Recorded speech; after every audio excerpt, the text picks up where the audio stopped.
Jim, new begin. I feel like we're gonna arm wrestle or something. Yeah, over the top. New beginnings in a lot of ways here, Yeah, right? We're in the new Eloise. So tell me Yes. about this.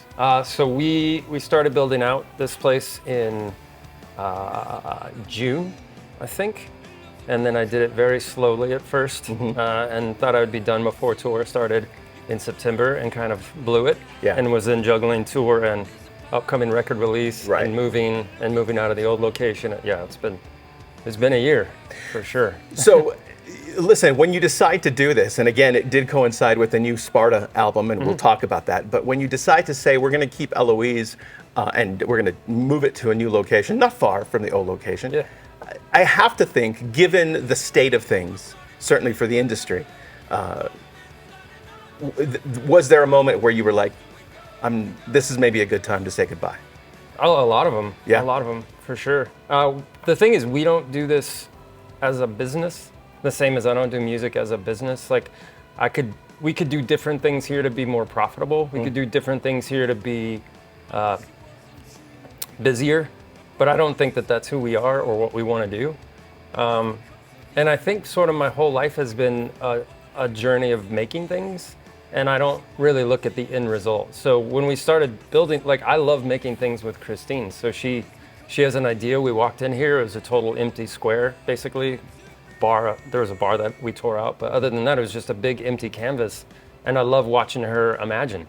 And then I like building it. Usually a little bit worse than she thinks it will be, but I like doing that stuff. I like working with my hands, and I like working with her. And to me, all of that led up to October 14th, which is the day it opened. And then you sort of release it. Same as the record came out October 4th. It was a busy day. Record came out October 14th, and that day you release yourself from it. And you say, well, I put all this energy and love and passion into it, and now it's like the nuts and bolts stuff, but it's the big part of it for me is over. Can you tell me what it is that Eloise does differently? You say there's things that you could do to be more profitable, but you approach being a restaurant bar specifically, right? So tell me about the specifics. So we use organic, free range, as humanely grown meat as we can. Neither Kristine or I eat meat. But we also understand that in this town, let's say you come back from college and you want to go have a decent meal with your parents, but you want to eat the way you eat, your parents want to eat the way they eat, whatever, vice versa. Yeah. I want somewhere that everybody can come together and have an experience and break bread together, and not be limited by, oh, I can eat one thing on the menu at this place because I'm vegan. Yeah. So we wanted to build a place that was easy for everybody to have a good time. So that's not what you're thinking about, and you're not compromising on sort of that part of the meal. Like, you should enjoy it. The other thing we do is we pay pretty well. We have a very educated staff. Everybody makes drinks, makes coffee, understands what we do. We don't have any TVs. We have all the music here is curated by Kristine, and the playlists are made with the idea of hearing something new or hearing something old and familiar that you wouldn't normally hear. We have no focus group telling us what we're doing wrong. We just kind of go with it. And we sort of evolve at the pace that is fun and comfortable for us. I think all of those things aren't unique to what we do, but I think the combination of all of those things kind of make a unique place. So other people are doing lots of these things, but we do them all in this place. And I hope that it's, I love bringing my friends here when they're in town. Yeah. Because I'm proud of it and I want them to have a good time. And then, of course, once we're here, I see everything that's wrong and it freaks me out. And then I have to run around like crazy and fix everything.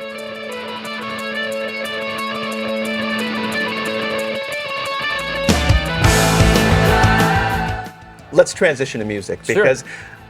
I think you could probably apply some of the philosophy, right? Yeah, it's our philosophy. Yeah. You know? So you're making records in a very specific way these days. And I want to take a deeper dive into that. But let's first talk about this record and you saying it's time for a new Sparta record. Yeah. So during the pandemic, I immediately started making music to stay mentally healthy. Eloise was shutting down. We were trying to keep as many people as we could, especially people that had kids, try and figure out how to pay them, try and sell. I mean, I made a little commercial on Instagram about making lemonade out of lemons and putting vodka in it, and just like trying to sell anything we could to just have some revenue. But going home was devastating every day and trying to figure out what the future held. Everybody was in the same boat. It's not unique to me. It's not a pity party. But for me, I went home and turned on keyboards that I hadn't turned on ever or if on a long time. Yeah. And just wanted to make sounds just to stay like energized on life. I don't know how to explain it other than that. Music for me is therapy. It's almost everything to me. So it has been forever. Taking touring away from me. We had a record that came out April of 2020, which is exactly when everything shut down. Right. So we were pretty beat up. All of that investment and time and energy out the window, all of those things, you just like weigh on you. So just started staying up late and making music without getting wasted was the idea, and just not letting myself go to dark places. So Yeah. we'd play keyboards and put them through Logic and turn on different effects and see what happened. And kind of got me through that period, but I ended up with, I don't know, 10 or 15 sort of ideas, and then I had this burst of creativity that became Daggers.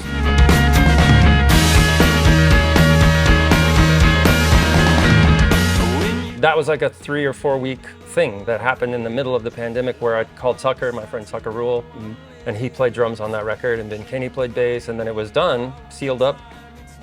And then I started trying to figure out what I was going to do with these songs. And this is a long story, but in the process, Cully, who's a drummer in Sparta, retired during the pandemic. Said, I don't want to do this anymore. I'm going to go to school. At that point, there was no reason to not make what I was working on a Sparta record. So I just called Tucker again and said, hey, do you want to play on these songs? Yeah. And we just started that process over again. And I sent it to Matt Miller, who's the other member of Sparta, and he played bass on it. And all this stuff has come out really quickly, but it's not intentional, and I'm not doing it to meet any sort of demand, for sure. But what you're neglecting to talk about, not for any reason, but what's interesting about the process that you're talking about is that you're talking about sending pieces of songs. You guys aren't in the same room making a record. I haven't been in the same room with somebody making music since 2019. Okay. And I understand how that might be a byproduct of the pandemic, but it seems to me that most musicians want to be trapped in a studio with their bandmates and arguing over changes or lyrics. I don't know. It seems to me that this is a disconnected way to make music, which is effective and certainly everyone's capable. But why have you been able to just knock out these 2 albums this way? So I think partially it's because I am a multi-generational El Pasoan. Okay. So my DNA is isolated. My DNA is on a frontier. Yeah. My DNA is not comfortable in big cities. But the way that I grew up playing music, we left, and at the drive-in, everybody moved to LA except for me, because Kristine was here and we couldn't afford to pay for college in LA, so we stayed here. It wasn't by any other reason. But what I discovered is that I like being here. When I'm not on tour, I like being here, and I want to be here. And I think differently than I would if I was in a different place, maybe. I don't know how to explain it exactly, because it's just who I am.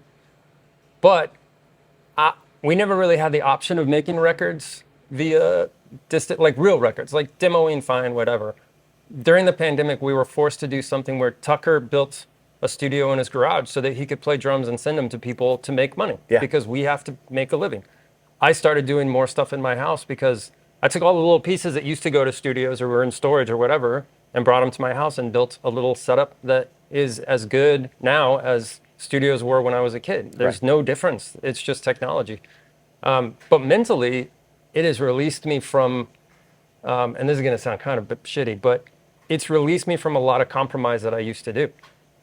So sitting in a room and playing a song for somebody, you read their body language. And that's the most subtle. Obviously, the most unsubtle is when someone's like, I hate it, or I have this idea, or can we try it this way? Which is it's a good part about being in a band, for sure. And I love being in bands. I also love not being in bands. So I love a lot of things. Yeah. And I don't think that I have to stick to one thing or the other. Okay. In this case, I really enjoy not compromising. I enjoy writing every single thing that's on that record that I'm playing, and then giving it to people and letting them do it without me giving them body language and me telling them, you can't do this, or you. So if I give Tucker a song, I never send it back and say, I don't like this. You never give notes. You never. No. Oh, that's interesting. So with Matt, there was one song that I asked him to change one part on because it rubbed with. So I sent it to two people. Okay. So Matt's playing bass on it. Michael Adams is playing guitar on it. It's a song called Hello Rabbit. They both sent their parts back. They rubbed. You know, obviously I feel more comfortable telling Matt, hey, can you just change this every other, it's like every other phrase, just don't play that half step down or whatever it was. Yeah. And he was like, for sure. That's like, no problem. That's really the only note. Michael sent me 8 or 9 guitar tracks like he did on, he played on Daggers too, played one song on Daggers. I take those 8 or 9 parts and I cut them up and I mix them around and I send it back and say, you have the right to say that you don't want this representing you, or you have the right to say, cool. And that's it. I did the same thing with Kenny Hopper, who was amazing to play with after all these years, even though it was just phone calls and email. He was the original bass player in At the Drive-In. So we have this really special history together. And he only is like a synth guy now. So I sent him songs. Before it was going to be a Sparta song, I sent him songs and said, do you want to play bass? He said, I don't want to play bass, but let me put some synth stuff on it. And it was like, whoa, this doesn't sound like anything I've ever done before. Yeah. And that's the special part. But yeah, I'm not a control freak at all. I just like writing songs by myself. Because the process you're describing in a studio, just making that change you're describing with that one song, might have taken a few days. And some ego bruising and some like, you know what, I don't even want this song on the record. Right. You know what I mean? That's like, or the other side of it too is like, I have to have my participation on every song because I'm in the band. Mm. You know what I mean? And that's fine because you're in a band and you should feel like you belong there. Yeah. I get that part. I'm really enjoying not having to deal with that. And it's not, I mean, I've made records that people will love more than anything I ever do for the rest of my life. So I'm not judging those experiencers saying that they're worse than what I'm doing now or I'm better at what I'm doing now. It's just different. And I never argue with people when they're like, I'm not into your new stuff. No problem. Yeah. Same with Eloise. I'm not into the new, I mean, I haven't heard that yet, but if someone said it, I'd be like, I get it. You know, you're emotionally connected to something that I'm not responsible for. And that's why I say when you open your doors, when you put out a record, you have to be able to release that. Yeah. You have to be able to say, I no longer want to control your reaction to it, because I don't think that's what music or food or conversation is about. It's not about me controlling you or controlling your reaction to what I do. It's about making something and then letting it be. So if I understand correctly, then it's because I know you've told me that you're not precious about like the mix or how something is engineered. You put it out and you're done with it, yes. Which is interesting because God, I know so many people who struggle with that analysis paralysis part of the creation process. But you're saying that because that's in your DNA, that isolationism, that maybe this process of making records that you've employed for these last 2 records, Daggers and then this new Sparta record, you're saying that maybe this is just the way you feel right now. Sure. But maybe you could someday see yourself back in a studio arguing, hair pulling. Easily. So it's just what is happening with you at this moment. Yeah, for sure. Again, that's what's like, I learned a long time ago to not say never. Mm-hmm. And to not say, I will never, ever, ever, ever, blah, blah, blah, like, because life changes, situations change, and I don't want to have to go back. First off, who cares if I say never or don't say, like, who cares? True. Nobody really cares what I'm saying anyway. Also, I don't want to have to go back and argue that I shouldn't have said it or should, like, all of that is silly to me. Yeah. So, I strongly believe in life is to live. I mean, it's tattooed on my hands. I strongly believe in living for the day. And that can queue up when you don't make great plans in the future and whatever, but also that, I think that's part of our DNA here. Like, I think you end up in this town because you just sort of, at some point in history, rolled in and we're like, okay, I like it. I feel comfortable, right? I mean, it's not, I've said this so many times, like, I don't care about fame or fortune or making money or whatever it is to a fault, like, believe me, but I do care about the making part of it. And I think that's why I'm not so precious about the mix or the mastering, or because my craft is making the song. Everything else is just icing on the cake. Like, does it need a little 2K on the, like, sure, that's Gabe's job. Like, Gabe, tell me if that needs it, I'll believe you. Because I'm not, I don't care, really, at the end of the day. I just don't care. Because I think if I make a good song and it hits me emotionally the right way, then it has a pretty good shot at hitting other people. Yeah. Not everybody. I don't make songs for everybody. I get that part. But I don't I make stuff for me, and then, like I said, I put it out. So for me, October 14th was like, I got way lighter that day because I released so many things. And I mean, there's new headaches and concerns and work to be done. That come with it. But that day was like, the doors are open. I was walking to an in-store on my phone. Because, I mean, I never do this stuff, but I was just like, I can't be there, but if you guys can go by and just breathe some life. Yeah. That's the shit.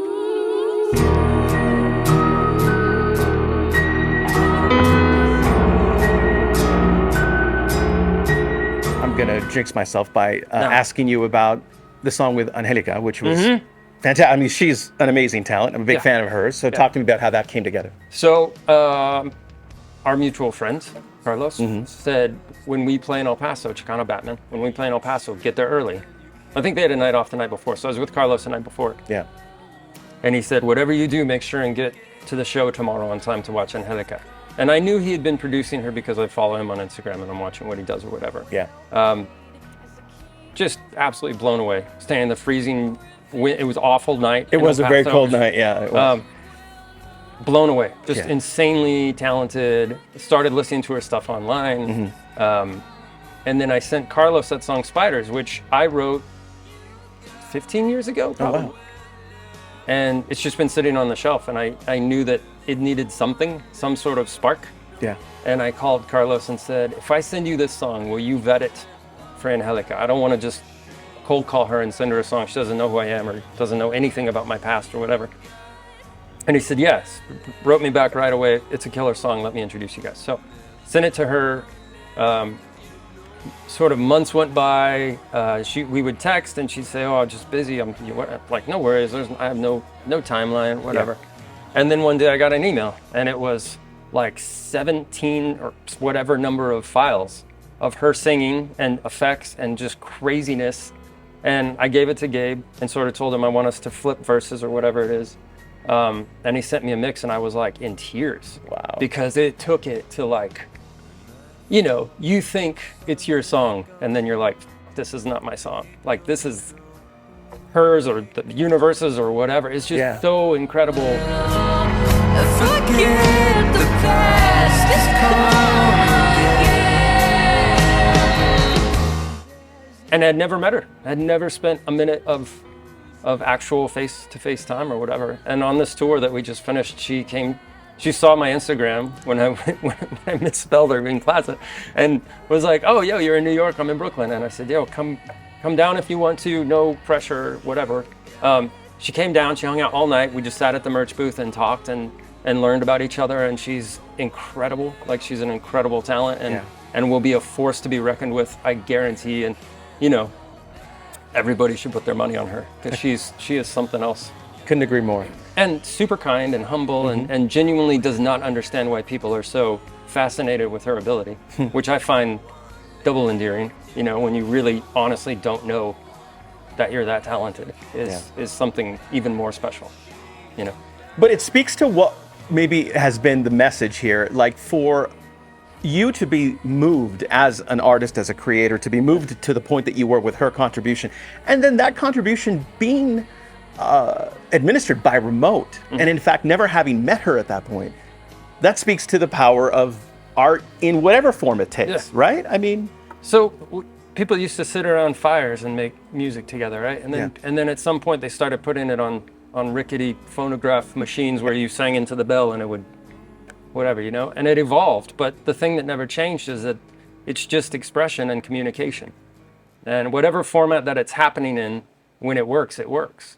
And I think if you can sit at a fire and play a terrible song that nobody wants to hear, you know, and you can make $1 million recording of a terrible song that nobody wants to hear, but you can also sit at a fire and make something that changes the world, you know, that's it. That's a good place to end. All right. Thanks, Stu. Thank you, man. That shit makes me emotional.